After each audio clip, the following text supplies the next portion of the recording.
इतने गुरुजन का, इतने ब्राह्मण जन का आपको दर्शन हो रहा है, ये खाली नहीं जा सकता, कोई खाली। ए मेरी भिंड की जीजियों और मेरे जीजाओं, भले आपका बैग छोटा हो, आपका झोला छोटा हो, आपका पल्लू छोटा हो, पर मेरा महादेव बहुत मोटा है, देने में कमी नहीं करता। तो देता है तो इतना देता है। देवता देते हैं पल्ला झाड़ के, और महादेव देता है छप्पर फाड़ के। वो सहजता में नहीं देता, वो देता है तो ऐसा देता है कि तुम्हारी भक्ति बस, तुम्हारा विश्वास।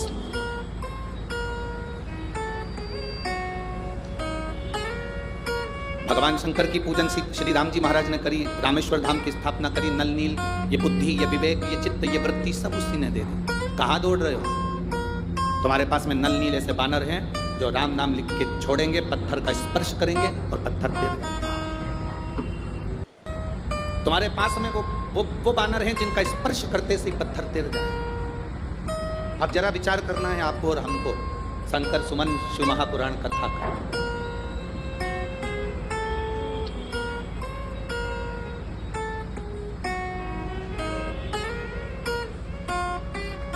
ये हमारे जीवन की पहली ऐसी कथा है जिस कथा का नाम हमने नहीं रखा है। ये हमारे जीवन की पहली कथा है जिसका नाम तद्रउआ सरकार ने रखा है शंकर सुमन शिव महापुराण।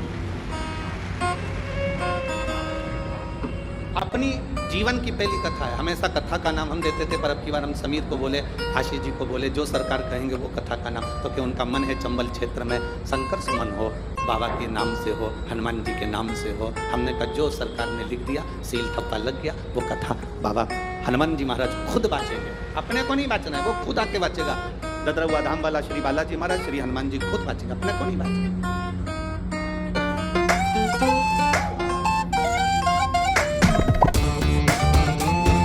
धाम वाला श्री बालाजी महाराज, श्री हनुमान जी खुद बाँचेगा, अपने को नहीं बाँचेगा।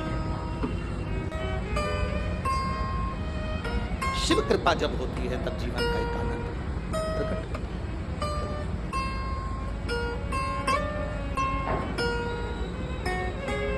उनकी कृपा बिना कुछ नहीं। तुम्हारे पास में ऐसे बानर हैं जो राम नाम लिख कर छोड़ेंगे, पत्थर का स्पर्श कर कर छोड़ेंगे और पत्थर तिर जाएगा। तुम्हारे पास में है। शंकर जी ने श्री राम जी से कहा, आप मेरी पूजन करे, वो मार्ग बता दिया भोलेनाथ जी। भोलेनाथ जी करते क्या है? मार्ग बता दिया। शिव करते क्या है? केवल मार्ग बता दें कि आपको किस मार्ग पर चलना, आपको कैसे फल मिल सकता है, आप कैसे सफल हो सकते हो, ये शिव बता सकते हैं।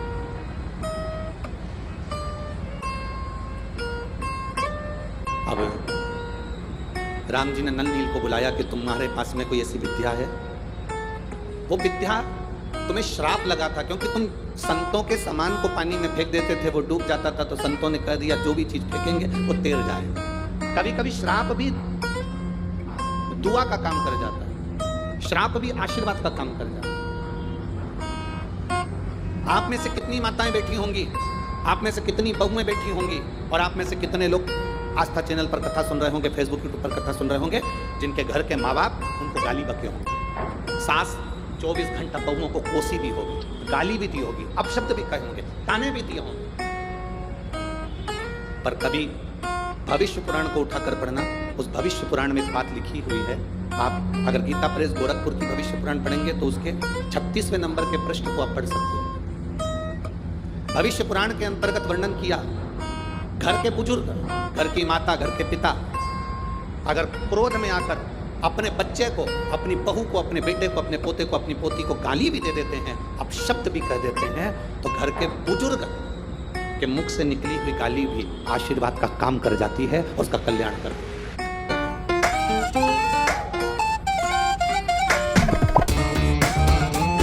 उसका कल्याण कर देती है। अब आप में से कई ऐसे भी होंगे, अगर सास ने गाली बकी तो तुम पलट कर गाली बक दिया, उसने अपशब्द कहा, तुमने अपशब्द कह दिया। जरा विचार करिए, द्रौपदी के सोते हुए 5 पुत्रों का वध कर दिया था अश्वत्थामा ने, और द्रौपदी के सोते हुए 5 पुत्रों का वध जब अश्वत्थामा ने करा तो भीम ने पकड़कर द्रौपदी के सामने अश्वत्थामा को खड़ा कर दिया, और भीम ने द्रौपदी के हाथ में तलवार देकर काले द्रौपदी इस अश्वत्थामा का सिर काट दे, द्रौपदी इस अश्वत्थामा का सिर काट दे। द्रौपदी कहती नहीं, मैं अश्वत्थामा का सिर नहीं काट सकती। द्रौपदी इसने तेरे पुत्रों को मारा, तू इसको मार दे। द्रौपदी हंसकर बोली, स्वामी इसने मेरे बेटे को मारा तो क्या मैं इसको मार दूंगी? कोई कुत्ता, कोई स्वान हमको काटेगा तो हम क्या कुत्ते को काट लेंगे? इधर होता है क्या ऐसा? जम के तो बोलो। नहीं, कुत्ता हमें काटेगा तो हम कुत्ते को नहीं काटते, सांप हमें काटेगा तो हम सांप को नहीं काटते। जब कुत्ता हमें काटा तो हम कुत्ते को नहीं काटते, सांप हमें काटे तो हम सांप को नहीं काटते, बल्कि हम उपचार कराते हैं, इंजेक्शन लगवाते हैं, दवाई गोली लेते हैं, पर हम उसे काटते नहीं हैं। उसी तरह जब घर के बड़े, सास हो ससुर हो, बड़े हो घर के, वो तुम्हें अपशब्द कहें, गाली दें, आड़ा टेढ़ा कहें, तो हम पलट कर क्यों गाली दें, हम पलट के क्यों जवाब दें? तो ये तो वही हाल हो गया ना कि कुत्ता हमें काटा और हम कुत्ते को काट गए, सांप हमें काटा और हम सांप को काट गए। शिव महापुराण की कथा कहती है ये सब दूर हटो। अगर तुम्हारे घर के बुजुर्गों ने तुम्हें अपशब्द कहा, तुम्हारे घर के बड़ों ने तुम्हें अपशब्द कहा, तुम्हारे घर के बुजुर्गों ने तुम्हें ताना दे दिया, आड़ा टेढ़ा कर दिया, गाली दे दी, अपशब्द कह दिया, कोई बात नहीं। घर के बुजुर्गों की गाली भी, अपशब्द भी कभी कभी हमारे जीवन को मार्ग बना देती है। ये नल नील के साथ हुआ। नल नील को श्राप दे दिया संतों ने। हम तुम्हें श्राप देते हैं, छोटे छोटे से नल नील संतों का सामान उठाकर पटक देते थे, संतों का सामान पानी में डाल देते थे, उनके पलंग, उनके गादी तकिया जो भी सामान होता था, उनका कुशा वगैरह सब पानी में डाल देते थे। तो संतों ने श्राप दे दिया, तुम जो चीज पानी में डालोगे वो तैरेगी, वो डूबेगी। अब उनका श्राप आशीर्वाद हो गया। राम जी के लिए उनका श्राप आशीर्वाद हो गया, और आशीर्वाद यह हो गया कि वो राम नाम लिखे पत्थर फेंके गए और वो तैरने लगे। वो तैर गए। अब पत्थर तैरना चालू हो गए, पुल बन गया। जब अपने गांव का पुल इतनी जल्दी नहीं बनता, जरा विचार करो रे, जरा विचार करना। अपने शहर का पुल इतनी जल्दी नहीं बनता। लोग मंच पर आकर माइक पकड़ पकड़ कर जरूर कह देते हैं, तो किसी ने कहा नेताजी ये वाला पुल बना दो, बस बन जाएगा। नेताजी ये पुल बना दो, बन जाएगा। नेताजी ये पुल बना दो, बन जाएगा।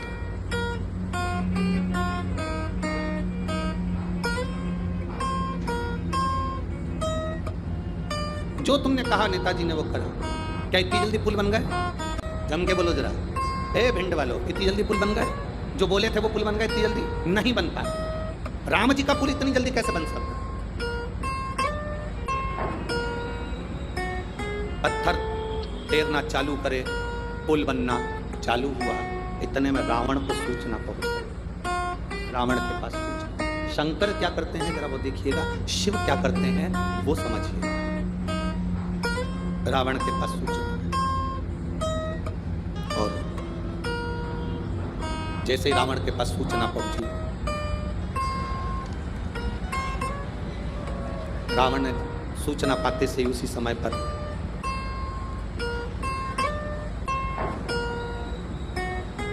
रावण के 3 पत्नियां थी। कितनी पत्नी थी? 3 पत्नी से 7 लड़के थे।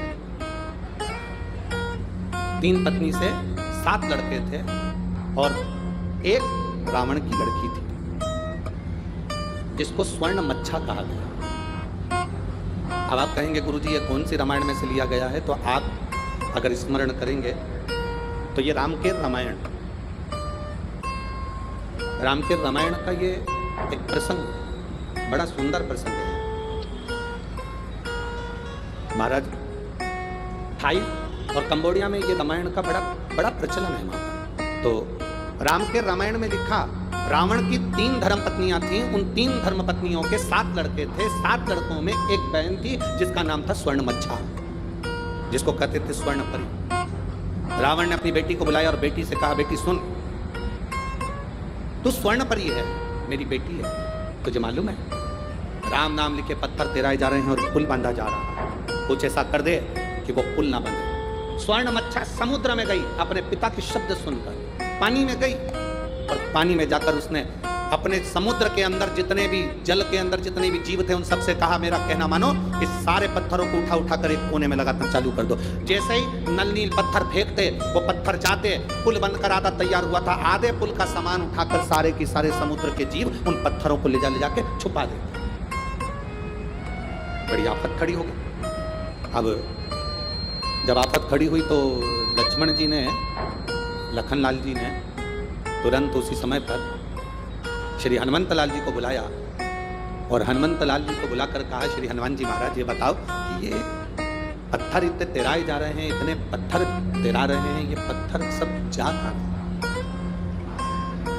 इतने पत्थर तेराने के बाद ये कहाँ जा रहे हैं? ये पत्थर कहाँ जा रहे हैं? कहा, महाराज जी पता नहीं ये पत्थर जा कर है, ये पत्थर पहुंच गया। अब विचार किया गया कि आखिर ये पत्थर कहाँ जा रहे हैं। हनुमान जी महाराज बस पानी में कूदने वाले थे, पानी में कूदने वाले थे, इतने में देव अधिदेव महादेव उस समय पर प्रकट हो गए और भगवान शंकर ने कहा, हनुमान तुम्हें कहीं जाने की जरूरत नहीं है, रावण की लड़की है स्वर्णमच्छा जो कि इस पानी में जाकर जीवों के साथ इन पत्थरों को लेकर एक कोने में एकत्रित कर रही है, इसलिए पुल नहीं बन पा रहा। आप आज्ञा करें मैं क्या करूं, आप आज्ञा करें मैं क्या करूं। तब भगवान शंकर ने कहा, तुम्हें कुछ नहीं करना, केवल तुम्हें करना कुछ नहीं है, केवल एक काम करना, अपनी जो गदा है उसको जल में छुआना, केवल जल में छुआना। हनुमान जी की गदा का नाम क्या था? जल्दी बोलो, जल्दी सब मिलकर बोलो जल्दी से। भाई अपन कहते हैं कि राम जी के हाथ में धनुष था, अर्जुन के हाथ में धनुष था, परशुराम जी के हाथ में फरसा था, सब शस्त्र का नाम है। तो हनुमान जी के हाथ में जो गदा थी उसका नाम क्या था? उस गदा में ऐसा क्या था जो हनुमान जी के हाथ में थी? हनुमान जी के हाथ में जो गदा थी उस गदा का नाम क्या था? उसका नाम था कुमोदकी। कौन सी गदा थी वो? जम के बोलो जरा, सबको याद होना चाहिए। कभी कोई प्रश्न करे तो आपके जीवन में वो उत्तर आपके सामने हो। कुमोदकी उस गदा का नाम था जो हनुमान जी के हाथ में थी। उसको कुबेर ने दिया था हनुमान जी, शिव जी के कहने पर। आप केवल उस गदा का स्पर्श समुद्र के जल में कराओगे और स्वर्ण मच्छा उस समय पर जैसे ही आपके सामने आकर खड़ी होगी तब आपको कहीं जाने की जरूरत नहीं। उस समय पर स्वर्ण मच्छा से आप निवेदन करोगे और अपने पिता के बारे में आप समझाओगे, स्वर्ण मच्छा आपके उन पत्थरों को छोड़ देगी। शिव क्या करते हैं? देवाधिदेव महादेव क्या करते हैं? शंकर क्या करते हैं? शिव महापुराण की कथा कहती है, जब जब जीव अटकता है, जब जब जीव परेशान होता है, जब जब जीव कहीं भटक जाता है, तब तुमने जो एक लोटा जल महादेव को समर्पित किया है वो जल तुम्हारे सामने मार्ग दिखाने के लिए आ जाता है। वो एक लोटा जल तुम्हारे सम्मुख में आ, वो एक लोटा जल तुम्हारे जीवन का सुख प्रदान करता है।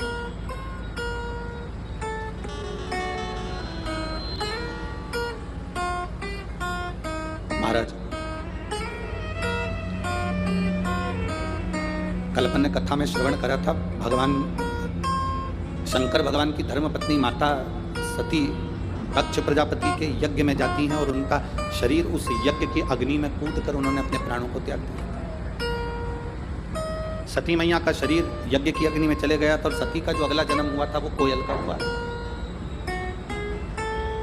सती का जन्म काय का हुआ? जम के बोलो जरा, जम के बोलो। कोयल का जन्म।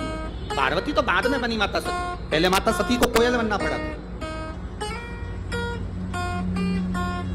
और कोयल बनकर माता सती घूमती रही, भ्रमण करती रही, भ्रमण करती रही।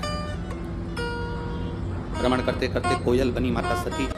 जहां पर कोई शंकर भगवान के शिवलिंग की पूजन करता था, मां सती कोयल बनकर वहां बैठकर कूका करती थी, भगवान शिव के नाम का उच्चारण करती थी।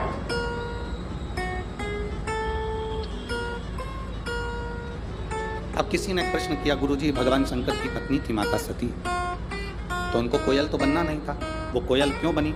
शिव महापुराण की कथा कहती है, जब दक्ष प्रजापति यज्ञ कर रहे थे, अगर सती को प्राण त्यागना था तो कहीं दूसरी जगह जाकर त्यागती चल जाता, पर सती ने प्राणों को त्यागा तो उस यज्ञ की कुंड की अग्नि में त्यागा।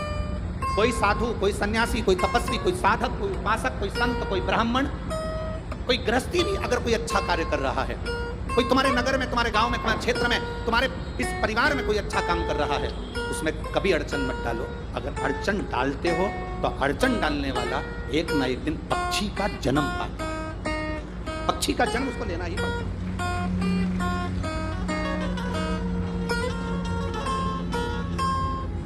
वो पक्षी का जन्म तो पाता ही नहीं। जैसे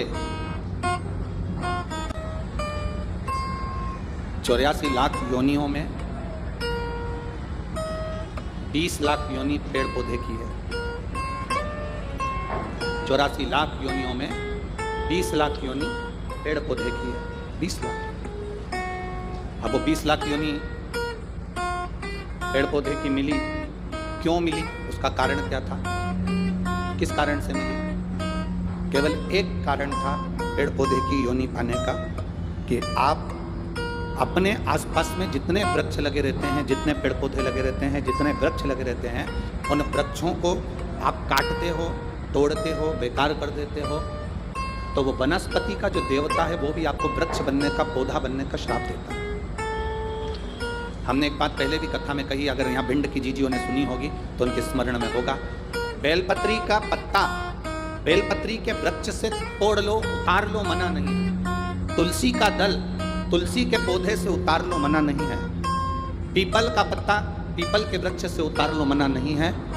आंवले का पत्ता आंवले का फल वृक्ष से उतार लो, मना नहीं है। पर इतना शिव महापुराण की कथा कहती है कि बेलपत्री का वृक्ष की डाली नहीं टूटना चाहिए, आंवले के वृक्ष की डाली नहीं टूटना चाहिए, तुलसी के पौधे की डाली नहीं टूटना चाहिए। ये डाली अगर टूटती है तो जीव कितना भी दान करा हो, कितना भी पुण्य करा हो, कितना भी सत्कर्म करा हो, वो सब व्यर्थ चले जाता है, उसका कोई फल नहीं। आपको अगर बेलपत्र की जरूरत है, आप बेलपत्र लिए और बेलपत्र की आपको जरूरत है, आप डाली में से बेलपत्र तोड़ो ना। डाली क्यों तोड़ना, आप उस बेलपत्र का प्रयोग करो। शंभु शरणे पड़ी मांगू घड़ी रे घड़ी, दुख काटो दया करी ने दर्शन। आपको जरूरत है, आप ले बेलपत्री का पत्ता। एक बेलपत्री के पत्ते में क्या औषधि है, जिस दिन आप जान जाओगे उस दिन बेलपत्री के पेड़ को कभी नहीं तोड़ो। हाँ, बेलपत्री का वृक्ष सूख गया, हरा नहीं रहा, पत्ते नहीं है, हरापन नहीं है, पूरा सूख गया। बेलपत्री के वृक्ष को बजा कर देखो, पूर्ण तरह से अगर सूख गया है, तब उसकी जो जड़ निकाली तुमने, उस जड़ को निकालकर इधर उधर फेंकना नहीं, उसका चंदन बनाकर एक मुठिया बनाकर तैयार रखो। और जब तुम्हारे जीवन में तुम्हें लगे कि हरे वृक्ष को नहीं काटना, हरे वृक्ष को बेकार नहीं करना, जो बेलपत्री का वृक्ष सूख गया हो, जो पत्ती नहीं आ रही, फल नहीं आ रहा है, पूरा सूख गया, उसको तुमने बजा कर देख लिया कि बेलपत्री का वृक्ष पूर्ण तरह से सूख चुका है, ये किसी काम का नहीं रहे। थोड़े समय के बाद लोग इसे काट लेंगे, उसमें पत्ती नहीं आती, फल नहीं आता, पूरा सूख गया है, उसमें ना पत्ती है ना फल है, अड़भंगा है, बिल्कुल खाली। उस बेलपत्री के वृक्ष की जड़ को, उस तने को, उसको निकाल लो और उसकी एक अच्छी मुठिया बनाकर तैयार है। उस मुठिया को तुम्हारा मन पड़े, जिस दिन तुम्हारे पास में चंदन घिसने का सिलवट्टा हो, उस पर घिस कर उस चंदन को एकत्रित कर एक प्रदोष, एक शिवरात्रि हर महीने आती है, प्रदोष हर महीने आती है, सोमवार की अष्टमी 2-2, 3-3 महीने में जरूर आती है। अगर आपने प्रदोष के दिन शंकर भगवान को बेलपत्री का चंदन लगाया है, शिवरात्रि के दिन आपने बेलपत्री का चंदन लगाया है, और यदि सोमवार की अष्टमी के दिन बेलपत्री का चंदन लगाया है, इन तीनों डब्बी को आप अलग अलग कर लीजिए। एक डब्बी रख लो आपके पास में कि मैंने सोमवार की अष्टमी के दिन बाबा को चंदन का लेपन करा है और बेलपत्री का चंदन लगाया। उस चंदन को निकालकर शिवलिंग में से निकालकर एक डब्बी में भरकर रख लीजिए, या तो कोई प्लेट में उसको सुखा लो, प्लेट में सुखा लो उसको, और प्लेट में सुखा लो उसको, और या तो गोली बनाकर उसकी गोली बनाकर रखो। दूसरा, प्रदोष के दिन बाबा को जो तुमने बेलपत्री का चंदन लगाया, परंतु याद रखना हरे वृक्ष की डंडी को नहीं सुखाना, सूखा हुआ वृक्ष। यदि आपने प्रदोष के दिन का चंदन बनाया है तो उसको बाबा पर लगाकर उसके लेपन को आप निकालकर उसकी गोली बनाकर लीजिए। तीसरा, शिवरात्रि के दिन आपने बाबा को अगर बेलपत्री का चंदन लगाया है तो उसको शिवलिंग पे से उतार कर उसको प्लेट में सुखाकर उसकी गोली बनाकर रखिए। अब प्रयोग करिएगा, कभी मौका मिल जाए तो प्रयोग कर देखिए। शरीर में कहीं पर भी गांठ पड़ गई हो और डॉक्टर कह रहा है कि इसका ऑपरेशन जरूरी है, तो प्रदोष के दिन जो आपने बाबा के ऊपर बेलपत्री की जड़ का जो चंदन का लेपन करा है, उसकी जो गोली बनाई है, उसको 15 दिन तक रोज एक गोली पानी से निकलना प्रारंभ करो। कुंदकेश्वर महादेव का नाम लेकर उस गोली को खाना प्रारंभ करिए। आपको 15 दिन के बाद डॉक्टर से जांच कराने के लिए जाइए, गठान धीरे धीरे गलना प्रारंभ हो गई, गांठ धीरे धीरे गल रही है, उसका फल मिलता प्रदोष वाली बेलपत्र का, चंदन का जो गोली तुमने बनाई उसका फल तुम्हें मिलेगा। अब सोमवार की अष्टमी के दिन का जो चंदन है, बाबा को जो तुमने बेलपत्री का चंदन का जो लेपन करा है, देखिए डॉक्टर हनुमान जी के यहाँ पर ये कथा चल रही है। करने वाला डॉक्टर हनुमान जी हैं, कराने वाले डॉक्टर हनुमान जी हैं, और सुनने वाले डॉक्टर हनुमान जी हैं, और बोलने वाले भी डॉक्टर हनुमान जी हैं। कर लिया वो आपको। दूसरे नंबर पर है सोमवार की अष्टमी के दिन का चंदन, जो आपने बेलपत्री के जड़ को घिसा है। फिर कहूँगा, इस बात को विशेष बार बार कह रहा हूँ कि हरे पेड़ को मत काट लेना, हरे पेड़ को नहीं। जो पेड़ पूरी तरह से सूख गया, ना पत्ती ना फल, उसको बजा कर देख लो कि ये पेड़ पूरा सूख चुका है, तब उस पेड़ की जड़, जो जिसको लोग काट कर ले जाने वाले हैं, बाहर फेंकने वाले, उसकी जड़। दूसरे नंबर पर है सोमवार की अष्टमी के दिन आपने जो बाबा को लेपन करा है, बेलपत्री की जड़ का चंदन बनाकर लेपन करा है, उसकी जो गोली है। अगर बच्चा 8 साल का हो गया, 9 साल का हो गया, 10 साल का हो गया, और वो गंदगी कर रहा है, बिस्तर पर गंदगी कर रहा है, सुसु कर रहा है, या अचानक उसको भय हो जाता है, या किसी ना किसी तरह से उसको रोग ग्रसित हो जाता है, उस बच्चे को भी आप छोटी सी गोली हफ्ते में केवल एक बार, जो सोमवार की अष्टमी के दिन जो आपने चंदन का लेपन करा है, हफ्ते में एक बार उस गोली को बच्चे को पीस कर पानी के साथ देना प्रारंभ करो। आपको धीरे धीरे उस बच्चे में आनंद की अनुभूति हो जाएगी, गंदगी नहीं कर सकते। अब तीसरे नंबर पर है शिवरात्रि के दिन जो हमने बाबा को बेलपत्री के चंदन का लेपन करा। शिवरात्रि के शिवरात्रि के दिन हमने बाबा को जो बेलपत्री का चंदन का लेपन करा, उस चंदन की गोली, कभी डॉक्टर कह दे कि तुम्हारे रीढ़ की हड्डी में गैप हो गया है, तुम्हारी पीछे की जो रीढ़ की हड्डी उसमें गैप हो गया है, या आपकी जो हड्डियां हैं वो कमजोर हो गई हैं, या घुटने की हड्डी कमजोर हो गई है, कुर्सी पर बैठना पड़ रहा है, तो उस समय पर हफ्ते में 2 बार जो तुमने शिवरात्रि के दिन बाबा को चंदन का लेपन करा, उसकी जो गोली बनाई, वो हफ्ते में 2 बार आप उस बेलपत्री के चंदन की गोली को लेना प्रारंभ करो। रीढ़ की हड्डी में जो गैप होगा वो भराना प्रारंभ हो जाएगा। शिव तत्व है। हमने गोली का क्यों बोला? हम बोल रहे थे कि चंदन को तुम बस ऐसे चाट लो, पर गोली इसलिए कि वो सूख जाएगी, तो वो आपके काम में आराम से आ सकती है। चंदन का, तो चंदन का सूख। महाराज बोल बम का नारा है, सारी समस्या का हल। शिव की भक्ति हमारा एक, शंकर की एक भक्ति। सती मैया स्वयं सती, सती। अब सती को कोयल बनना पड़ा, सती को पक्षी बनना पड़ा है माता सती, कोयल बनना पड़ा है माता सती, और सती कोयल। अब कोई कहे कि गुरुजी क्या पक्षी भगवान शंकर का भजन करते हैं? क्या पक्षी भगवान शिव का स्मरण करते हैं? क्या पशु भगवान शंकर का भजन करते हैं? कहीं मत जाओ, एक बार रामायण को उठाकर देखिए। अहि रावण पाताल लोक का स्वामी था, पाताल लोक उसके कब्जे में था, अहि रावण के कब्जे में पाताल लोक। शंकर सुमन शिव महापुराण की कथा सुन रहे हो, इसलिए इस प्रसंग को हम लोग ले रहे हैं। हनुमान जी से जुड़े हुए प्रसंगों को जोड़ते हुए इस कथा का लाभ अपन ले रहे हैं। क्या पशु पक्षी भगवान शिव का भजन करते हैं? क्या पशु पक्षी भगवान शंकर को जल चढ़ाते हैं? क्या पशु पक्षी भगवान शंकर का गुणगान करते हैं? क्या पशु पक्षी भगवान शिव की स्तुति करते हैं? कोई एक देवता का नाम बता दो जिस देवता का नाम पशु से जुड़ा हुआ हो। केवल एक ही देव है, वो देव अधिदेव महादेव है, जिसको पशुपति नाथ कहा जाता है, जो पशुओं का भी देवता, जिसको पशुपति नाथ कहते हैं, जो पशुओं का भी देवता, पशुओं का।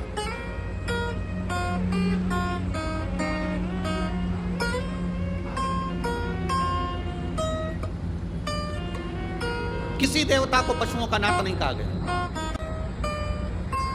केवल एक देव, वो देव है देव अधिदेव महादेव, जिसको पशुओं का देवता कहा। अभी ये कथा जो दत्तरउआ धाम में चल रही है, 28 तारीख से चालू हुई, 2 तारीख तक चलेगी। 2 तारीख को यहाँ कथा विराम हो जाएगी, 5 तारीख को जलगांव महाराष्ट्र में प्रारंभ हो जाएगी। यहाँ जो कथा चल रही है वो 1 बजे से 4 बजे तक चल रही है। जलगांव में जो कथा चलेगी वो 2 बजे से 5 बजे तक चलेगी। आप जो जलगांव महाराष्ट्र की कथा सुनेंगे उसमें आप एक प्रसंग सुनेंगे, क्योंकि उस कथा का नाम है देव अधिदेव महादेव शिव महापुराण की कथा। उसमें हम एक प्रसंग सुनेंगे कि ऐसा कौन सा पशु, ऐसा कौन सा पक्षी संसार में जन्म लेने वाला कोई पशु हो, कोई पक्षी हो, शिव की स्तुति करता है। इसका प्रमाण कहाँ है? तो हमारे यहाँ की रामचरितमानस में, हमारे संवादों में मिलता है इसका प्रमाण। अहिरावण पाताल लोक का स्वामी, अहिरावण पाताल लोक में रहता है और पाताल लोक में शंकर और देवी का उपासक है। माता रानी का उपासक शिव का उपासक है, शंकर और पार्वती का उपासक है अहिरावण। उसने पाताल में जल के अंदर एक शिवलिंग का निर्माण कर रखा। पाताल में एक शिवलिंग का निर्माण कर रखा है, जिस शिवलिंग की वो स्तुति करता है। अहिरावण, रावण, कंस, ऐसा संसार में जितने जितने जीव हुए, चाहे वो देवता हो, असुर हो, गंधर्व हो, मनुष्य हो, सबने शिव की स्तुति की। सब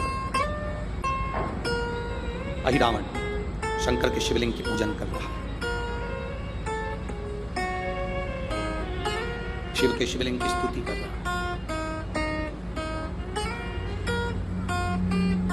अब शंकर भगवान को वो जल चढ़ाता, दूध चढ़ाता, पूजन करता, अभिषेक करता, उठकर जाता। उठकर जाने के बाद अहिरावण के उस पाताल लोक में एक मछली बड़ी सी आती और वो मछली शिवलिंग के आसपास भ्रमण करती। शिवलिंग के आसपास मछली भ्रमण करती। ये बात अहिरावण को नहीं मालूम कि मैं शंकर भगवान का शिवलिंग का पूजन कर कर उठता हूं और वहां एक मछली आकर जल में घूमा करती है।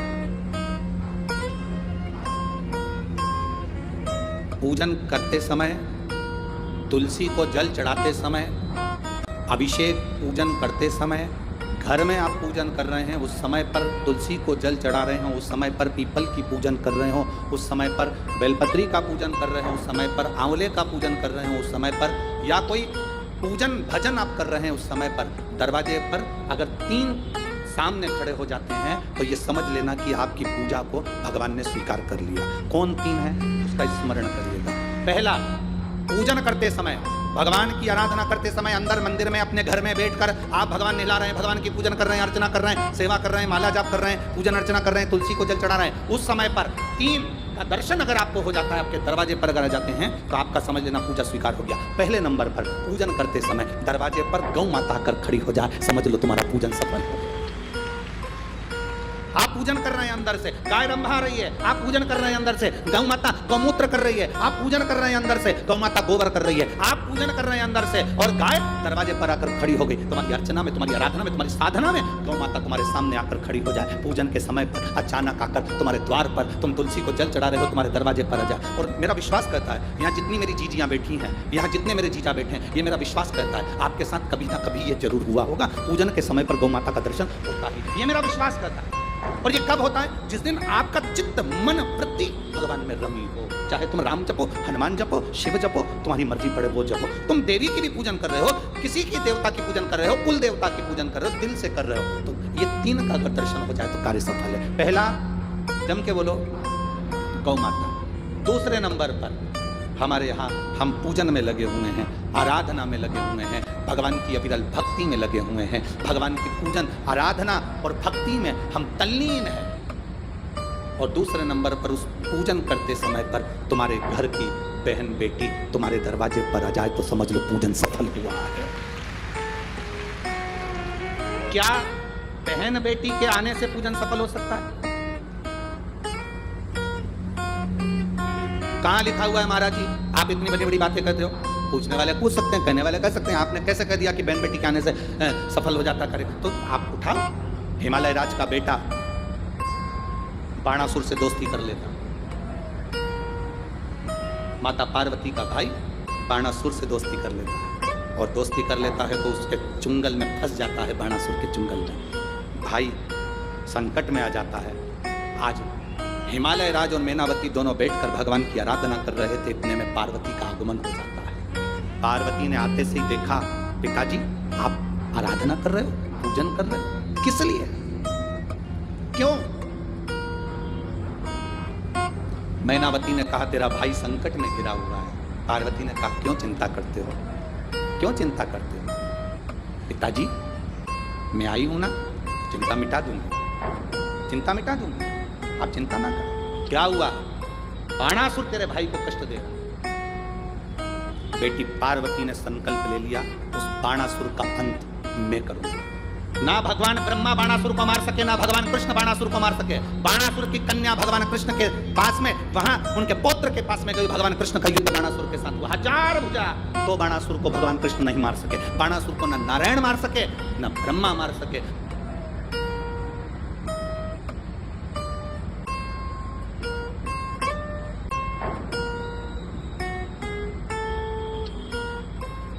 बाणासुर को न शंकर मार सके, क्योंकि शिव ने तो वर दिया था। बाणासुर को केवल मारा है तो माता पार्वती अर्धकुमारी बनकर संहार कर चली जाती। कोई तुमसे पूछे कि सियोर वाले महाराज ने कहा कि बहन बेटी के पूजन करते समय अगर बहन बेटी आ जाती है, पूजन करते समय हमारे घर की बहन बेटी, तुम्हारे कुल की बहन बेटी, तुम्हारे घर की बहन बेटी तुम्हारे दरवाजे पर आ गई, भले तुम उसको कुछ दो मत दो, पर बहन बेटी अगर तुम्हारे पूजन के समय पर तुम्हारे घर, क्यों आप लोगों का ऐसा नियम है कि नहीं हमको नहीं मालूम। हमारे यहाँ तो ऐसा नियम है कि जब भी घर में कोई बड़ा आयोजन होता है, शादी होती है, फंक्शन होता है, कोई उद्यापन होता है, कोई चीज बड़ी करते हैं, तो सबसे पहले फोन बहन बेटी को लगाते हैं कि हमारी बहन हमारे यहाँ आए, हमारी बेटियां, हमारी नंदे हमारे यहाँ आए, हमारी बुआ हमारे यहाँ आए। अब पूछोगे गुरुजी ये प्रसंग बहन बेटी को बुलाने का तो भगवान कृष्ण के यहाँ से चालू हुआ।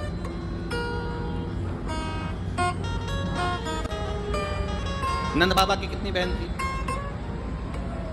2, नंदा सुनंदा। नंद बाबा की 2 बहन थी। एक बहन को मालूम पड़ा कि यशोदा जी को संतान होने वाली है, तो एक ने दूसरी से कहा भाभी को संतान होने वाली है, तू कब जाएगी? बहनों में बड़ा प्रेम रहता है, मायके जाने से पहले फोन पे बात कर लेती, तू कितनी तारीख को जाएगी? वो बोलती है कि मैं इतनी तारीख, तो मैं थोड़ा सा बाद में आ जाऊंगी, तू चली जाना फिर मैं आ जाऊंगी।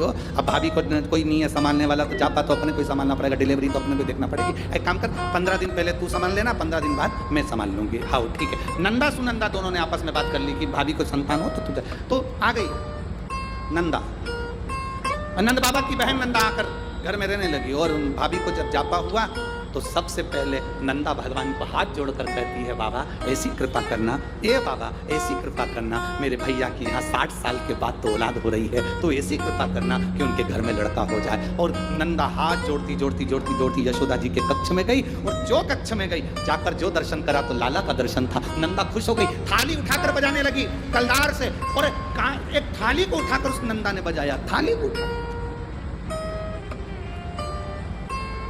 कांसे की थाली, पीतल की थाली, तांबे की थाली, जिसके घर में बजती थी उसके घर में शुभ संदेश आता था। आज के जमाने में स्टील बजता है।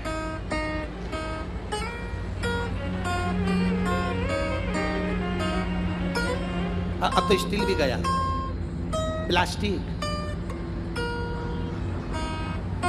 अब वो बजता है। जिसके घर में तांबे की थाली, पीतल की थाली, कांसे की थाली, इसलिए मंदिर में आप लोग, हम लोग तो कहें आप लोग मंदिर जाते होंगे तो मंदिर में जो घंटाल बंदे रहते हैं वो तांबा, पीतल और उस कांसे के बंदे रहते हैं, उसको लकड़ी से बजाते हैं। क्यों बजाते हैं? उसका कारण क्या है? उसका कारण क्या है? जितने लोग आरती में सम्मिलित होते हैं, तांबा, पीतल, कांसा मंदिर में इसलिए बजाया जाता है, जितने लोग आरती में आए हैं इनके घर में खुशियां प्रवेश कर जाए, इनके घर में भी आनंद के अनुभव। अब आजकल के ज़माने में तांबा, पीतल, कांसा बजाते नहीं हैं। आज के ज़माने में तो जरा सी देर में बस बच्चा हुआ है, सूचना मिल गई, बैंड बाजा बजवा दो, ढोल नगड़ गए। नंदा ने थाली बजाई थी, और फिर आवाज आई थी, नंद घर, नंद घर, आनंद भयो। फिर आवाज आई,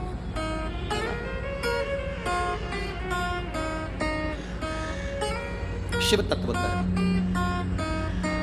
पूजन करते समय, भजन करते समय, स्मरण करते समय, आराधना करते समय, भगवान को भजन करते समय, तुलसी को जल चढ़ाते समय अगर ये 3 का आना तुम्हारे दरवाजे पर हो जाए, समझ लो तुम्हारा पूजन सार्थक हो गया, तुम्हारा भजन सार्थक हो गया। भजन सार्थक। आवाज सुबह की हम आपको बताएं, एक तो महाराज जी ने कमरा भी ऐसी जगह दिया है कि जहां सबकी आवाज हमको सुनाई दे जाए। आवाज सुबह की सुन लो, तुम बोल दे पक्का। अब सुबह की बात, सुबह मॉर्निंग वॉक पे उठे, सुबह का समय था, घूम रहे थे, इतने में 2 जीजी और 2 जीजा। अब वो हमारा जो कमरा है उसी के पास में, वहीं पर थोड़ी दूर पे कॉम्प्लेक्स बना हुआ है? देखा है ना तुम लोगों ने? हाँ, तो दो ही चीजी चीजा उसे बोलिए, अरे बाप पानी तो आ ही नहीं रहा। इतना में जीजा बोला थोड़ी देर में नल चालू हो जाएगा, तुम चिंता मत करो। अब अंदर कौन बैठा है? ददरहुआ धाम श्री हनुमान जी। अब इनने तो जीजा से कहा, अब इनको क्या मालूम था कि अंदर भी एक जीजा है, वो साधारण थोड़ी ना। अब इनकी टंकी का तो नल खुद गया, उसने ऊपर का चालू कर दिया। सुबह 5:30 बजे की घटना, और जो पानी गिरना चालू हुआ, जो पानी, इतने में दोनों जीजी जीजा से बोली, ये कहां से आ गया? अब ये उन जीजा से बोल रही थी, वो मालूम पड़े वो भीतर वाले ने, उसने टंकी का नल खोल दिया। जो पानी गिरना चालू हुआ, थोड़ी देर का आया, 15-20 मिनट पर जीजी और नहा ली। और जीजा और भी नहा नुहा के कंगी पाटी पाड़ के हम उधर घूम के उधर आए, तो चिल्ला के बोले श्री शिवाय। यहीं बैठे होंगे वो चारों जीजी जीजा, हो यहीं बैठे होंगे, ऐसा हो ही नहीं सकता कोई यहाँ नहीं हो। यहीं बैठे होंगे वो चारों, और वहीं से चिल्ला रहे श्री शिवाय। अमित आ गया, सुनता है, उसको कहते हैं ददरहुआ धाम का श्री हनुमान, साधारण नहीं। मेरी मॉम के बेस्ट नुस्खों में से एक है ubtan, and it really suits my skin. But because of hectic schedule कभी लगाने का टाइम नहीं मिलता। But now I have got Joy revivify ubtan face wash. इसमें है सैफरन, टर्मरिक एंड सैंडलवुड जो डार्क स्पॉट्स घटाए और मुझे मिले वही उपटन वाला glow. Joy, beautiful by nature. सुनता है, तुरंत सुना। महाराज, भक्ति जितनी प्रबल हो विश्वास, आपने दिल से कहा, उसने दिल से सुना। सफलता देता है बाबा, सफलता। क्या ना? तेरी कृपा बिना ना हिले एक भी, लेते हैं श्वास तेरी कृपा से। पूजन करते समय, भजन करते समय, स्मरण करते हुए, नाम जाप करते हुए 3 का दर्शन हो जाए, तुम्हारे दरवाजे पर आ जाए, जीवन की सफलता मानना, पूजन सफल मानना। पहले नंबर पर जम के बोलो गौ माता, दूसरे नंबर पर बहन बेटी, और तीसरे नंबर पर हैं संत गुरुजन, जो निष्कपट भाव के, जो तुम्हारे दरवाजे पर कुछ मांगने नहीं आए। जो मांगने आए हैं वो नहीं।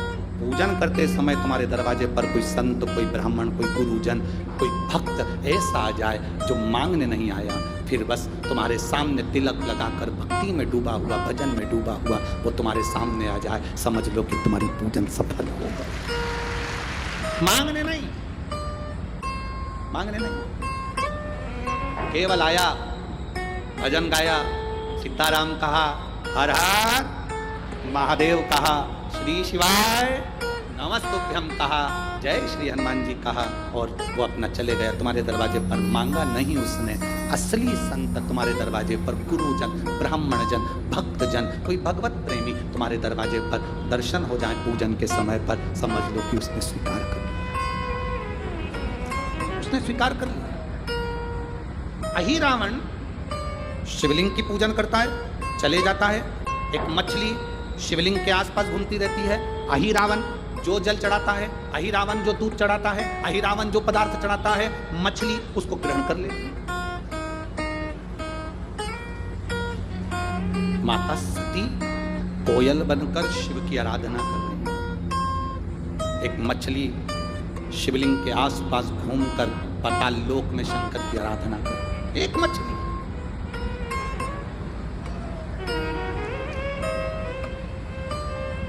आपको लगता होगा आप व्रत करते हो, आपको लगता होगा मैं उपवास करती हूं, मैं व्रत करती हूं, मैं साधना करती हूं, मैं भजन करती हूं। कभी अंदाजा लगा कर देखना, शास्त्रों में प्रवेश कर कर देखना, हमारे यहाँ के पशु पक्षी भी व्रत करते हैं। हमारे यहाँ के पशु पक्षी भी व्रत करते हैं, साधना करते हैं, उपवास करते हैं। ये भारत की भूमि कोई साधारण भूमि है? भजन में डूबे, इसीलिए तो कहा है महाराज, शिवाय शिवाय शिवाय ओम नमः शिवाय, शिवाय शिवाय शिवाय ओम नमः शिवाय। बोलो शिवाय शिवाय शिवाय ओम नमः शिवाय, शिवाय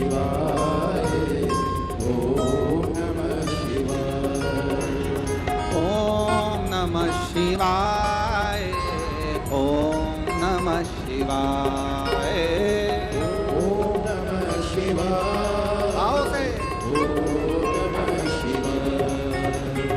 ओम नमः शिवाय, ओम नमः शिवाय, ओम नमः शिवाय। पीछे वालों भी दोनों हाथों से शंभो शिवाय शिवाय, ओम नमः शिवाय, ओम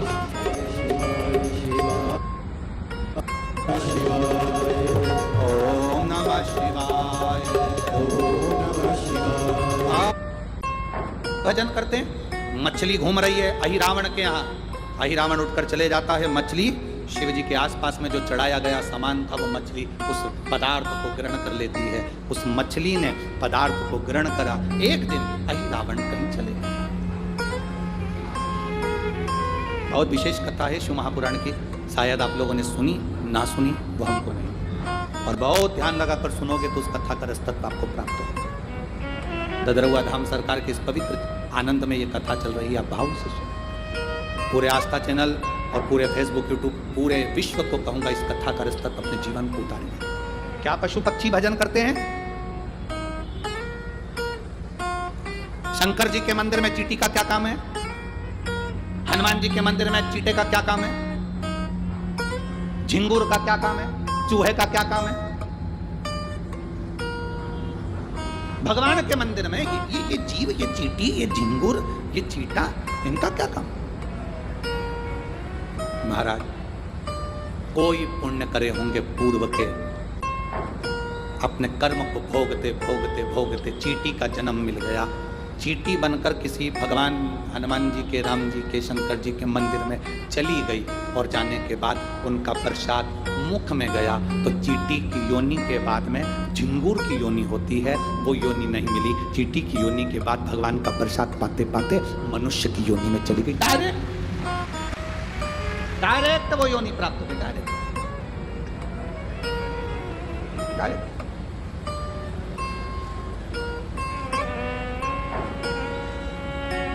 भटकना छोड़ दो। मछली ने, अहिरावण कहीं चले गया, मछली शंकर जी पर चढ़ा हुआ पदार्थ कैसे पावे? मछली का संकल्प था शिव जी के चढ़े हुए प्रसाद को ही वो ग्रहण करती है, शंकर पर चढ़े हुए अभिषेक के जल को ही वो ग्रहण करती है। अब मछली तड़पने लगी। 12 दिन हो गए, 15 दिन हो गए, 20 दिन हो गए, शंकर का कोई प्रसाद नहीं। मछली तड़प रही।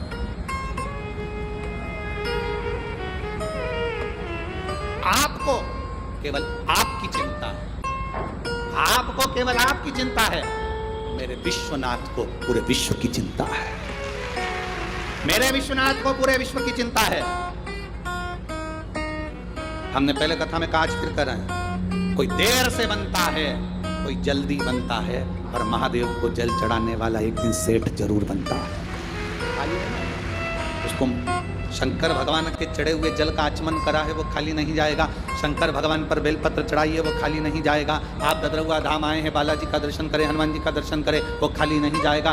जहां जगह मिली, आज इस पंडाल में कहीं जगह नहीं है, मैं कहूँगा आस्था चैनल वालों से और टीवी वालों से और कि दर्शन कराएं। आज इस पंडाल में कहीं जगह नहीं, 3-3 पंडाल लगाने के बाद बाहर ग्राउंड तक फुल है, तो लोग रोड पर बैठे हैं, और ये पंडाल के पर्दे तक निकाल कर कथा में झूम झूम कर आप चारों तरफ देखो, चारों तरफ से लोग भरे पड़े हुए हैं।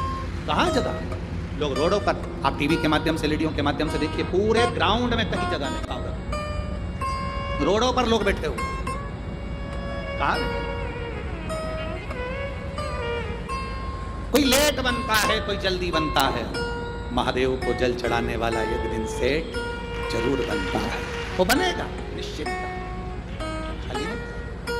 आप लोग एलईडी पर दर्शन कर रहे होंगे। अपार भिंड जिले के इस ददरुआ धाम में स्वयं हनुमान जी महाराज तुम्हें झाला दे देकर बुलाते हैं। शिव पुराण की कथा, स्वयं महाराज जी का जो संकल्प रहता है कि कथा साल में एक बार कोई महाराज आते रहें, संत आते रहें, गुरुजन आते रहें, ब्राह्मण जन आते रहें, कथा सुनाते रहें। और फिर कहेंगे शिव महापुराण की कथा में वीआईपी बनकर मत जाना रीजी जी। शंकर की कथा में कभी तुम दूसरी जगह जाना तो भले वीआईपी बन जाना, राम कथा में जाओ वीआईपी बन जाओ, भागवत में जाओ वीआईपी बनो, गीता जी में जाओ वीआईपी बनो, मंदिर दर्शन करने जाओ वीआईपी बनो, मना नहीं। पर शंकर की फिर क्या करेगा वो? अरे लुटा दिया भंडार काशी कर दिया माला काशी। फिर वो खाली नहीं रखता, फिर वो देकर भेज देता है, देता खूब देता, खूब खूब देता। एक लड़के ने मिलिट्री का पेपर दिया, एक लड़का मिलिट्री का पेपर दिया और पत्र है उसका, और मिलिट्री का पेपर देते देते लड़का जब मिलिट्री का पेपर दिया, मैं नाम नहीं बोलूँगा क्योंकि बस इतना जरूर बोल दूंगा, उसके गांव का नाम है दिगुआ। क्या दिगुआ ही है ना, भिंड जिले में ही है, जिला दिगुआ, जिला दतिया की रहने वाली कहीं बैठी हैं। मैं नाम नहीं बोलना चाहता क्योंकि बाबा की कृपा उस पर हुई है, तो ये शिव कृपा है। बैठी हैं, आप ही हैं, हाथ हिला दो। बधाई आपको बहुत बहुत, पहले तो बाबा की कृपा हुई उसके लिए बहुत बहुत साधुवाद। पत्र दिखाओ पर नाम ना दिखाओ, ठीक है, आए उसके लिए साधुवाद। एक बार फिर से हाथ हिला दो जीजी, बहुत बहुत साधुवाद।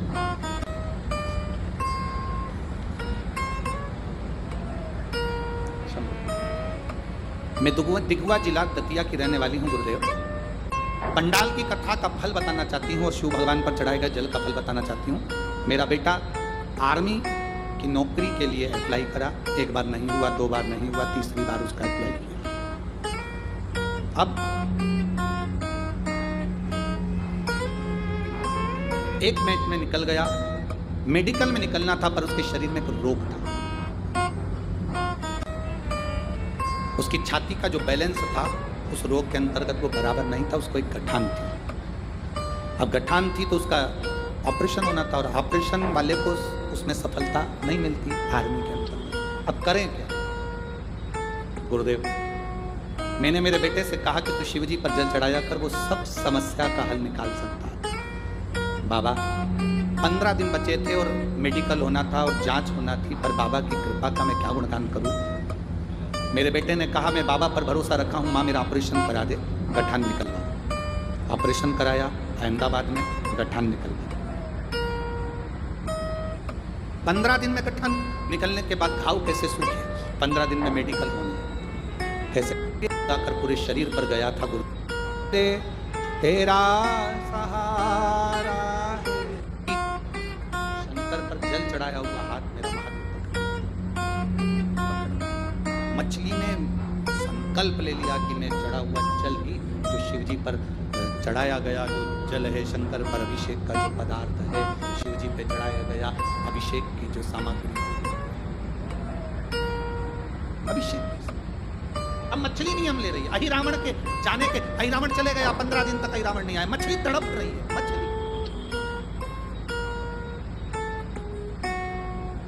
मछली तड़प।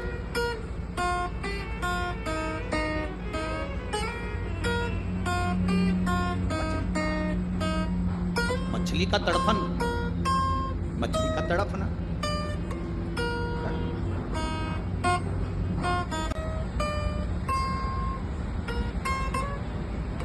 सब आपको भूखा देख सकते होंगे, सब आपको प्यासा देख सकते होंगे, सब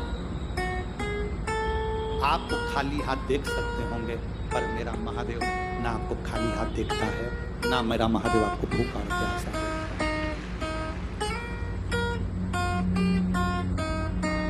महापुराण की कथा में शंकर स्वयं अविरल है, शिव है, मछली तड़प रही।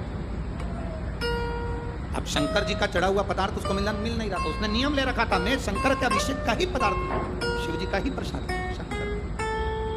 जब कोई संत साधु गुरुजन जीव जंतु मनुष्य जो संकल्प लेता है, वो संकल्प पूरा करने वाला कोई दूसरा नहीं होता, पूरा करने वाला देवाधिदेव महादेव स्वयं पूरा करता है। महाराज जी संकल्प लेते हैं कि साल में एक बार ऐसा बड़ा आयोजन इस चंबल क्षेत्र में हो। महाराज जी का तो संकल्प रहता है, ये कार्यक्रम है, बड़ा आयोजन है, संभालना है। जब कोई समस्या आती है संत उसी समय माला पकड़ कर बैठे थे, सीताराम सीताराम। अब सीताराम जी लग गए, सीता जी लग गई रसोई घर में, राम जी लग गए यहाँ। हनुमान जी पूछे मैं क्या करूं, मैं क्या करूं? राम जी बोले देख हनुमान, सारे फालतू के काम तेरे को संभाल। कौन से फालतू के काम? पानी सवेरे गिरवा देना, दिन में 1 बजे से 4 बजे तक नहीं चलेगा, इसका ध्यान। हवा चले मना नहीं, पर थोड़ी थोड़ी धीमी धीमी चले, देखिए इनके ठंड लग जाएगी रे बाबा। और भिंड की और चंबल की हवा लग गई तो देवियां और उग्र हो जाएंगी। हनुमान जी बोले मैं क्या करूं? राम जी बोले कुछ मत कर, वहीं बैठ अपने स्थान पर। सीताराम सीताराम। जब हम कोई संकल्प लेते हैं, वो संकल्प हमारा नहीं देता, वो संकल्प परमात्मा करेगा। उसको पूरा कौन करेगा? परमात्मा करेगा। संकल्प लेने वाले तुम हो, पूरा कौन करने वाला है? बेटा किसका? तुमने कहा मेरे बेटे की शादी नहीं हो रही, तुम जिस दिन कह दोगे मेरा बेटा नहीं, भोलेनाथ आपका बेटा, शंकर जी कहेंगे अब शादी करने की जवाबदारी मेरी है, पार्वती इसके लिए वर। तुम जब तक अपना मानकर चलोगे ये मेरा वो मेरा, गाड़ी मेरी, बंगला मेरा, जमीन मेरी, जायदाद मेरी, सत्ता मेरी, ये सब तुम मानकर चलिए मेरा घर मेरा घर मेरा घर मेरा घर मेरा घर मेरा घर, और मेरा मेरा करते हुए मर गए उसी घर में, बाथरूम में चुपकली बन के चिपक गए। चुपकली को कितनी भी भगाओ वो जाती नहीं, वापिस आ जाती। किसी ने पूछा ये कौन है, तो कह दिया हमारी दादी सास। उसने कभी घर नहीं छोड़ा, यहीं 40 किलोमीटर दूर ग्वालियर में रहती थी, पास में भिंड में रहती थी, आजू बाजू में रहती थी। 40 किलोमीटर दूर शिव पुराण की कथा हो रही थी, उससे घर नहीं छूटा, इसलिए मरने के बाद छिपकली बन के घर में चिपक गई। तुम टेंशन मत लेना, एक भिंड की दीजिए, तुम टेंशन मत लो, ना तुम छिपकली बनोगी ना तुम छिपकल्ला बनोगी। तुम चिंता मत करो, क्योंकि तुम अपना घर छोड़कर कतरवा धाम तक शिव पुराण सुनने के लिए आयो। घर छोड़ा, यहाँ पहुंचे हो। जिससे घर नहीं छूटता, दुकान नहीं छूटे, परिवार नहीं छूटे, वो एक दिन आखिरी में मरने के बाद छिपकली बन के घर में चिपका। कोई भी घर में रहे, छिपकली आंख फाड़ फाड़ के देखती है, कौन आया कौन गया कौन आया कौन आया। अब तुम्हारे घर में भी जितनी छिपकली हो, उनको देख के सीख जाओ, ये कथा में नी गई थी इसलिए आज तक चिपकी है। और तुम चिंता मत करना, आज बिल्कुल बढ़िया साड़ी में पिन मिन लगा के जोरदार पल्लू और पटली लेके जाना, मैं छिपकली नहीं बनूंगी। कथा सुनने गई थी मैं तद्रवादा, मैं नहीं बनने वाली, मेरी कथा का रास्ता तो मुझे मिल रहा, भगवत भजन मुझे मिल रहा, स्मरण मुझे मिला। तुम भी बस भगवत सीताराम सीताराम स्मरण चित्त रखिए। मछली ने संकल्प ले लिया, शंकर पर चढ़ा हुआ ही खाऊंगी, इसके सिवाय कुछ नहीं। अब मुझे पेट भरने वाला महादेव होगा, इसके सिवाय कुछ नहीं। मछली शिवलिंग के आसपास भ्रमण करने, अहि रावण चला गया, समय आया, महादेव को चिंता व्यापने लगी। इस मछली ने इतना तप करा है, इतना तप करा है, मेरा मन करता है इस मछली को साधारण मछली नहीं रखना, इस मछली को सुख प्रदान करना।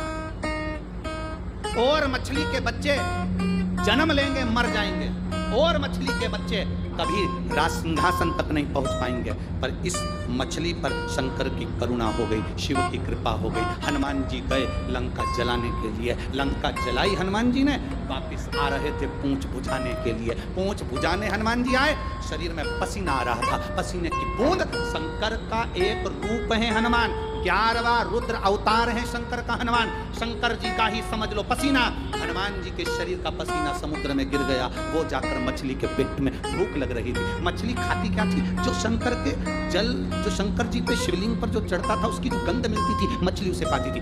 आज शिव के स्वरूप हनुमान जी के शरीर के पसीने की गंध मछली को लगा कि ये शंकर जी पे चढ़ा हुआ पदार्थ है, शिव जी के शरीर का पदार्थ। तो वहीं मछली हनुमान जी के शरीर के पसीने की बूंद को निगल गई,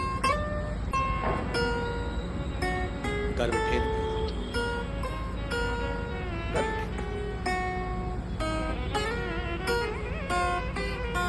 अब आप सबने कथा आगे की तो सुनिए ना। एक बेटा जन्म लिया, अहि रावण आ गए, मछली पकड़ी गई, अहि रावण के सामने मछली का पेट फाड़ा गया, बेटे ने जन्म लिया। मकर ध्वज छोटे से बेटे को अहिरावण के पास लाया गया। ये बच्चा है, मछली के उदर में से निकला, क्या करना है? बड़ा करो इसको, पाल पोस के बड़ा करा। नीचे का भाग उस बच्चे का मछली का था और ऊपर का भाग बंदर का था।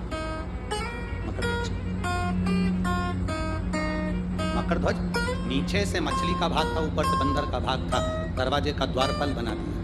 पर शिव को जल चढ़ाने वाला, शंकर का चढ़ा हुआ जल पीने वाला, शंकर की भक्ति करने वाला क्या दरवाजे का द्वारपाल बनेगा? आया समय जब अहिरावण ने देवी को प्रसन्न करने के लिए, बलि चढ़ाने के लिए राम लक्ष्मण को लेकर आए। हनुमान जी ने ढूंढते ढूंढते पताल में चले गए। पताल में गए, दरवाजे पर खड़े हुए उस मकर ध्वज को देखा। मकर ध्वज से हनुमान जी की गदा का स्पर्श हो गया। मकर ध्वज बोल दिया, आप मेरे पिता हो। पूरी कथा सुना दी। भगवान श्री हनुमान जी महाराज प्रसन्न हो गए। अहिरावण को मारकर राम लक्ष्मण को लेकर जाने लगे। तब राम लक्ष्मण ने कह दिया, राम जी महाराज ने, यह साधारण नहीं, आपका पुत्र है, सिंहासन पर बैठना चाहिए। शंकर की कृपा से इस मछली का पुत्र राज सिंहासन पर बैठेगा और पताल लोक का मकर ध्वज का अधिपति बना दिया। पताल लोक का अधिपति सिंहासन पर विराजमान किया गया। शंकर भगवान पर चढ़ाने वाला जल, फिर वही बात आ गई, कोई लेट बनता है, कोई देर से बनता है, कोई जल्दी बनता है। महादेव को जल चढ़ाने वाला एक दिन से खाली ना जाए। शिव की भक्ति कभी खाली नहीं जाती, शंकर की भक्ति खाली जा ही नहीं सकती। महाराज, जैसे सलाह और सहयोग, ये दो शब्द अलग अलग, ये दो शब्द अलग अलग। कौन कौन से शब्द हैं? बोलो जरा जम के बोलो। पहले नंबर पर सलाह, दूसरे नंबर पर सहयोग। सलाह और सहयोग, ये दो शब्द अलग अलग हैं। इन दोनों में बहुत अंतर है, जमीन आसमान का अंतर है। सलाह और सहयोग, ये दो शब्द अलग अलग हैं। दोनों में जमीन आसमान का अंतर है। दोनों में अंतर ये है कि सलाह और सहयोग, सलाह देने वाले ढेर सारे मिल जाते हैं, पर सहयोग देने वाले ढेर सारे नहीं मिलते। ढेरों में एक या दो मिल पाते। सलाह देने वाले तो ढेर सारे मिलेंगे आपको, कोई भी राय दे जाएगा आपको, कोई भी बता जाएगा आपको, कोई भी ज्ञान दे जाएगा, चलते फिरते ज्ञान दे जाएगा आपको। राम जी के पास में सलाह देने वाले कम थे, सहयोग देने वाले ज्यादा थे। और रावण के पास में सहयोग देने वाले कम थे, सलाह देने वाले ज्यादा थे। रावण के पास जितने मिलते थे, सलाह देने वाले मिलते थे। किसी ने कहा बंदर आ रहे हैं, वानरों की सेना आ रही है, सलाह देने वाले ने सलाह दे दी, चिंता मत करो, अपन उन सबको खा जाएंगे। अरे पकड़ोगे तो खाओगे ना, जब वो पकड़ाई में नहीं आएंगे तो खाओगे क्या? खा। सलाह और सहयोग में अंतर है, जमीन आसमान का अंतर है। सलाह देने वाले ढेर मिलेंगे। आप बैठे हो, आपका हाथ दुख रहा है, आप किसी से कह दो साहब मेरा हाथ दुख रहा है, पट्टा मान लो, एक्सरसाइज करो, हाथ से थोड़ा सा यूं करो, उंगली को ऐसे ऐसे हिलाओ, हाथ ऊंचा करो, नीचा करो, ऐसा करो, वैसा करो। सलाह देने वाले इतने मिल जाएंगे। पर कोई से कह दो साहब मेरा हाथ दुख रहा है, मुझे सहयोग करो। क्या सहयोग करना है? मेरा बैग उठाकर बस स्टैंड तक ले चलो, एक नहीं मिलेगा। ओ भाई, हमसे तो नहीं उठे, हमारा तो खुद हाथ दुख रहा। तो अभी तो सलाह दे रहे थे, सलाह देने वाले ढेर मिल जाएंगे। एक से बढ़कर एक सलाह देते हैं लोग, बहुत जोरदार जोरदार देते हैं। सलाह देने वालों की कमी है क्या? रावण को सलाह देने वाले ढेर सारे थे, सेना आ रही है, घबरावती, सब अपन नोच नोच कर खा जाएंगे। बंदरों की सेना ऐसी तो अपन खाते रहे। राम जी के पास में सलाह वाले नहीं थे, सहयोग वाले थे। रावण के पास में सहयोग वाले नहीं थे, सलाह वाले थे। और आज के जमाने में पूरी दुनिया में सलाह देने वाले ढेर सारे मिल जाएंगे। सुबह से मोबाइल चालू करो, लोग सारे मिलेंगे, पर सहयोग करने वाला कोई नहीं मिलेगा। रावण के पास में सलाह देने वाले थे, पर मेरे राम जी के पास में सहयोग करने वाले थे। बोल से आप किसी को सहयोग करोगे, सुंदर ददरुआ धाम की पवित्र भूमि पर आप कथा सुनने के लिए आ रहे हो। बन सके अपनी जिंदगी में आप किसी का पानी पिला रहे हो, मुंह झूठा करा रहे हो, किसी को बिस्कुट खिला रहे हो, किसी को भोजन करा रहे हो, कहे सुन भोले त्रिपुरारी, तेरे आया बाबा द्वार तेरे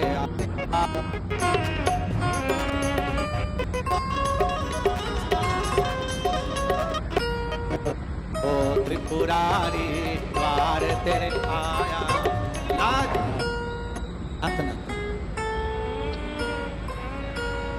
जमीन पर बैठो, टेंट के ऊपर मत बैठो, पंडाल पर चढ़ चढ़ के मत बैठो, शिव कथा करो, आओ रात में श्री शिवा नमस्तुभ्यं श्री शिवाय नमस्तुभ्यं श्री शिवाय नमस्तुभ्यं श्री शिवाय नमस्तुभ्यं श्री शिवाय नमस्तुभ्यं भोला सब दुख काटो ओ सब दुख काटो शिव शंकर जपूं तेरी माला भोले बाबा जपूं तेरी माला भोला सब दुख काटो ओ भोला सब दुख काटो वेश है मंगल मंगलकारी वेश है मंगल मंगलकारी शमशान वासी हमारा शमशान वासी हमारा ओ भोला सब दुख काटो ओ भोला सब दुख काटो। शिव कथक भगवान की भक्ति कभी खाली नहीं छोड़ी। कल भी कथा का समय यही 1 बजे से 4 बजे तक रहेगा। हनुमंत लाल जी का दर्शन है, सुंदर शिव महापुराण की कथा जीवन का सुख देने वाली है, उसको आनंद से सुनो। कल तो कथा का समय यही रहेगा 1 बजे। भाई नमस्तुभ्यम